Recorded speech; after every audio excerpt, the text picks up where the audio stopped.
नमस्कार। आप तक इंडिया न्यूज में आपका स्वागत है। केंद्रीय वित्त मंत्री निर्मला सीतारमण की अध्यक्षता में आज दिल्ली में जीएसटी काउंसिल की 52वीं बैठक हुई।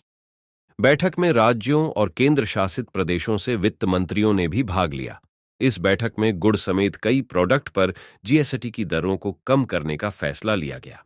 वित्त मंत्री निर्मला सीतारमण ने जीएसटी काउंसिल की 52वीं बैठक के बाद एक प्रेस कॉन्फ्रेंस में इनके बारे में जानकारी दी।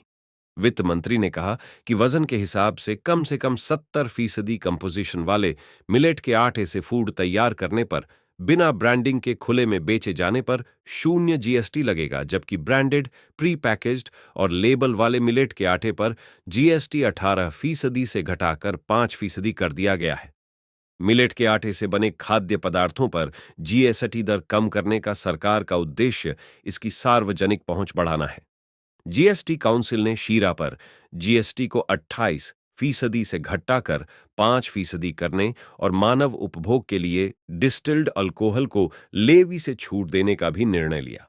काउंसिल ने निर्णय लिया कि इंडस्ट्रियल इस्तेमाल के लिए एक्स्ट्रा न्यूट्रल अल्कोहल पर जीएसटी लगता रहेगा। वित्त मंत्री ने बताया कि गुड़ पर जीएसटी की दरें घटाकर 5% कर दी गई हैं।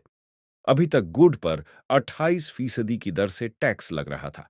इसी तरह सिलाई कढ़ाई में इस्तेमाल होने वाले जरी धागे पर जीएसटी की दरें 18% से घटाकर 5% कर दी गई हैं।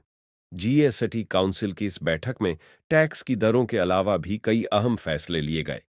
वित्त मंत्री ने बताया कि काउंसिल ने अपीलेट ट्रिब्यूनल के सदस्यों के टेन्योर को मौजूदा 65 साल से बढ़ाकर 67 साल तक करने की मंजूरी दी।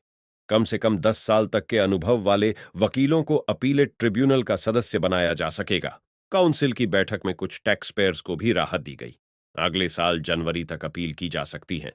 जानकारी अच्छी लगी हो तो चैनल को लाइक एंड सब्सक्राइब करना ना भूलें।